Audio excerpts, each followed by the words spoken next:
Transformer में हम सबसे पहले इनपुट वोल्टेज देंगे। इनपुट वोल्टेज देने के बाद फिर देखते हैं कि स्टेप अप और स्टेप डाउन सही से कर रहा है कि नहीं। तो लूप नंबर जैसे ही 1 पे लगाएं तो आप देख सकते हैं कि यहाँ पे 444 वोल्टेज के आसपास आ रहा है।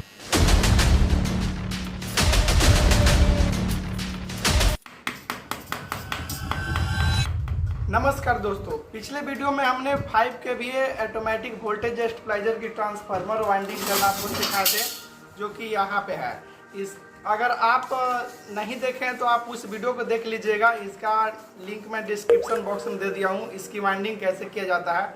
आज मैं इसमें कोर फिटिंग करूँगा, जो यहाँ पे इसका जो EI कोर है इसमें फिटिंग करूँगा और आपको बताऊँगा कि किस प्रकार से इसे फिटिंग किया जाता है और साथ ही साथ एक जो ट्रांसफार्मर है कैसे काम करता है। इसमें लाइव आपको दिखाऊंगा कि कैसे वोल्टेज को स्टेप अप करता है, यानी वोल्टेज को कैसे बढ़ाता है और कैसे वोल्टेज को एक घटाता है। तो इसे लाइव मैं करके दिखाऊंगा और साथ ही साथ ये मेरा जो ट्रांसफार्मर जो कल वाइंडिंग हुआ था ये भी चेक हो जाएगा।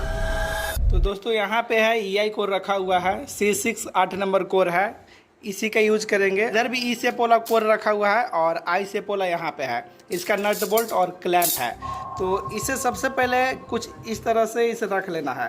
ट्रांसफार्मर को ऐसे रख लेंगे और 2 कोर उठाएंगे और इसे इसमें ऐसे डाल देंगे। 2 कोर इधर से डालेंगे और 2 कोर इधर से डालेंगे, इस साइड से। ठीक है, तो कुछ इसी तरह से ऐसे इसमें डालना है। 2 कोर डालना है, 2 इधर से डालेंगे और 2 इधर से।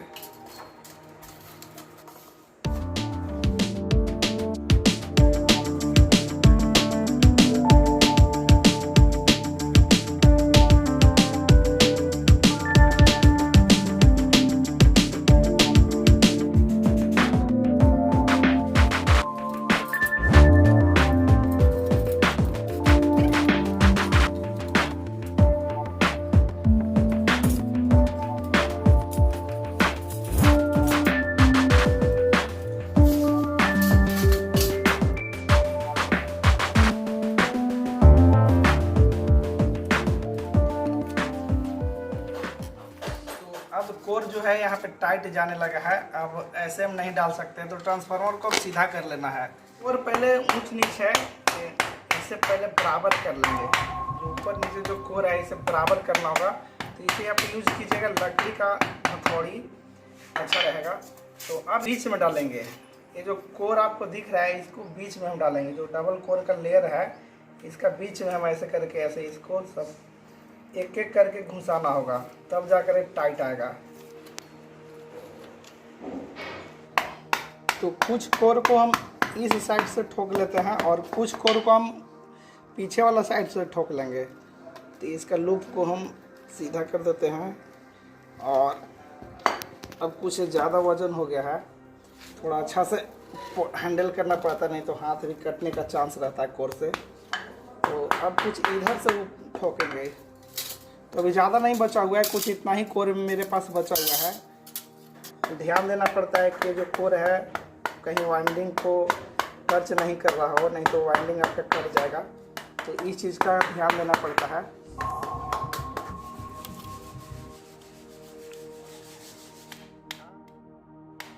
इसमें E शेप कोर डाल दिए हैं, अब I शेप कोर को डालना है। तो देखो यहाँ पे सबसे पहले यहाँ पे जितना गैप है उतना कोर इसमें डाल दो, ऐसे करके। कुछ जैसे यहाँ पे मान लो कि 2 गैप है, सपोज यहाँ पे 2 गैप है, तो ऐसे 2 करके और इसे ऐसे कर दो। ठीक है,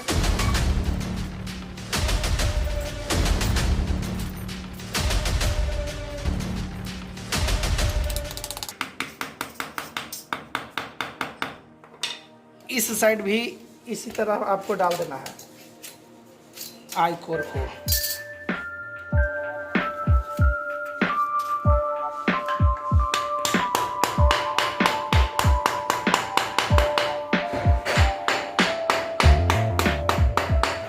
तो अब इसमें क्लैंप को माउंटिंग करेंगे। तो क्लैंप इसमें माउंट करने से पहले आप देख लीजिएगा ये जो नट बोल्ट है इसमें फ्री आपका घुस रहा है कि नहीं। तो इसे कुछ इस प्रकार से क्लैंप को डालकर और इसे हम उस साइड कस देंगे। तो यहाँ पे भी एक नट बोल्ट डाल देंगे, यहाँ पे भी बोल्ट लगा लेंगे।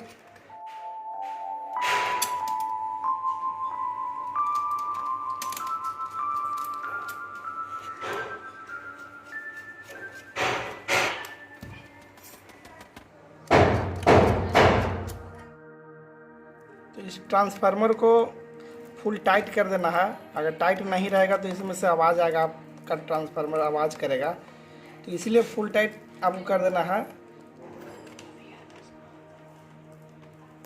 तो फुल टाइट हो गया है और ट्रांसफार्मर अब आपका रेडी हो गया। अब इसे अब चेक करेंगे, इसमें हम सप्लाई यहाँ पे देंगे और फिर इसमें चेक करेंगे सही से काम कर रहा है कि नहीं, कैसे वोल्टेज को बढ़ाता है और कैसे वोल्टेज घटाता है। इसका जो इनामिल पेंट है इसे हटा देते हैं।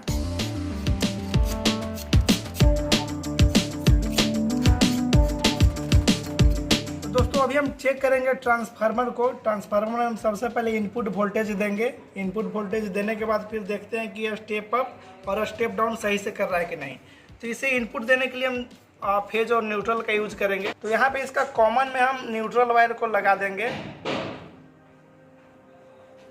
और इसकी वोल्टेज को देखने के लिए कि स्टेप अप कितना कर रहा है, स्टेप डाउन कितना कर रहा है, एक यहाँ पे डिजिटल मीटर लगा रहा है।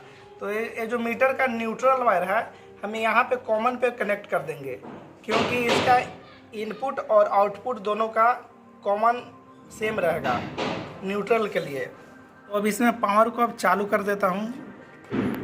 यहाँ पे आप देख पा रहे होंगे कि यहाँ पे इनपुट वोल्टेज आपका 207 आ चुका है, 207-208 के आसपास है। अब ट्रांसफार्मर को चेक करेंगे। तो ट्रांसफार्मर को चेक अब इसमें हम डायरेक्ट दे रहे हैं लूप नंबर 5 पे।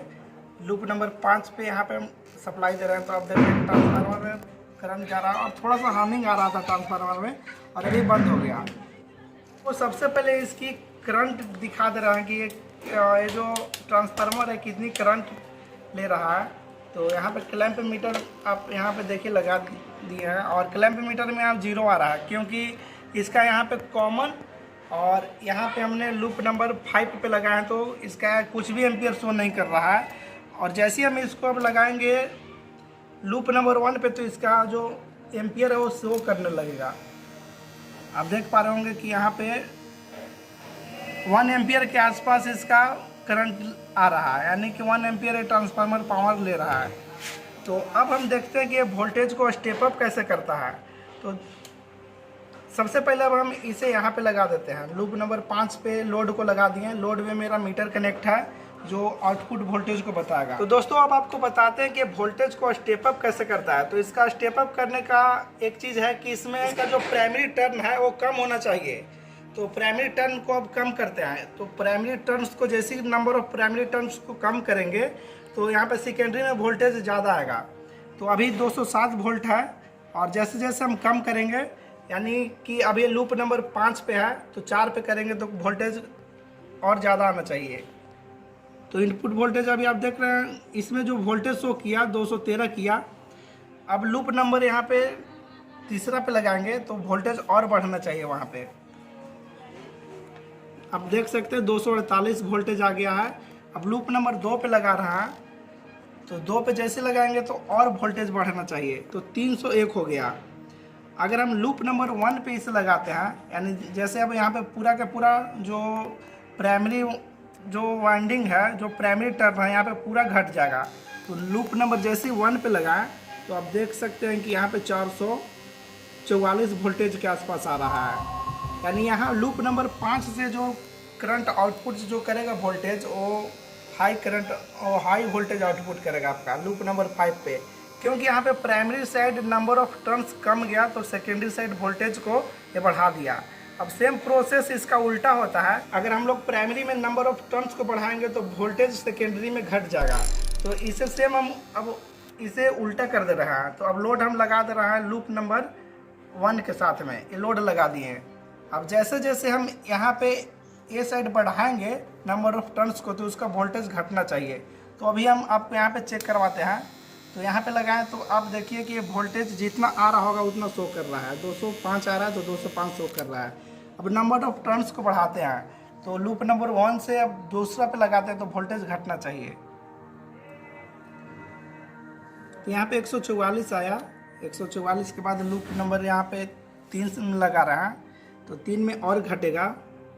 3 में आप देख सकते हैं कि 114 आ रहा है। और जैसे हम और यहाँ पे लगाएंगे लूप नंबर 4 पे तो और वोल्टेज यहाँ पे डाउन होगा। अगर लूप नंबर 5 पे लगाएंगे तो वोल्टेज को और डाउन होना चाहिए। तो ये वोल्टेज यहाँ पे 98 आ रहा है, केवल 98 आ रहा है। तो इसी प्रकार से ट्रांसफार्मर काम करता है। तो अभी हम इसको 5 नंबर लूप पे लगाते हैं, आउटपुट मीटर जो लगा हुआ है यानी कि लोड में, और इसे अब हम 2 नंबर लूप पे देते हैं। तो यहाँ पे आप देख सकते हैं कि 301 वोल्टेज के आसपास आ रहा है। तो अब इसे हम चेक करेंगे, इसका जो वाइंडिंग हम किए हैं डीसी वोल्टेज के लिए, जो रिले को ऑपरेट करवाएगा, उसमें कितना वोल्टेज आ रहा है। तो इसे हम एसी पे लगाएंगे और इसे टेस्ट करेंगे। तो एक को रखेंगे कॉमन पे रखने के बाद फिर हम इसे 18 वाले, जो 18 वोल्ट का हमने लूप निकाले हैं, इस पे रखेंगे।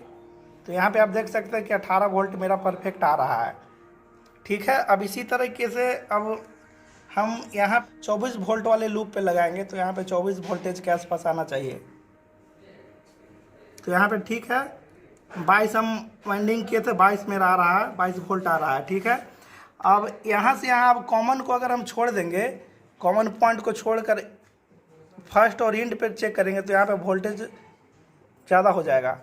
आप देख सकते हैं कि 42-40 पे आ रहा है। तो अगर आप 18 वोल्ट का रिले यूज कर रहे हैं तो कॉमन से आप 18 वोल्ट वाले पे यूज कीजिएगा। अगर आप 24 कर रहे हैं तो कॉमन से 24 पे यूज कीजिएगा।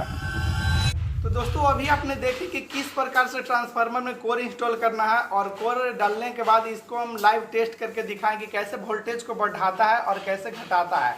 इसका वर्किंग प्रिंसिपल जान गया कैसे काम करता है, तो ये भी समझ गया है कि कैसे वोल्टेज को बढ़ाता है और घटाता है। इसी प्रकार से मेन जो घटाने बढ़ाने की जो प्रोसेस है, यहाँ पे हम जो इसका लूप में चेंज कर रहे थे वायर को, यहाँ पे ऑटोमेटिक रिले के द्वारा होता है। तो बस यही इसका प्रोसीजर है। तो दोस्तों आज के इस वीडियो में बस इतना ही। अगर इस वीडियो से आपको कुछ जानकारी मिली होगी तो इस वीडियो को लाइक कर दीजिएगा और साथ ही साथ इस चैनल को सब्सक्राइब भी कर लीजिएगा। मैं मिलता हूँ आपसे अगले नए वीडियो में, और इसकी कंप्लीट वायरिंग आपको दिखाऊंगा कि किस प्रकार से इसका वायरिंग करना है। माइक्रो कंट्रोलर किट जो होता है, किट के साथ, और इसका कौन सा लूप कौन सा रिले का एनओएनसी पे जाता है, इसके बारे में आपको बताऊंगा। तो आज के लिए बस इतना ही। मिलते हैं आपसे अगले नए वीडियो में। जय हिंद, वंदे मातरम।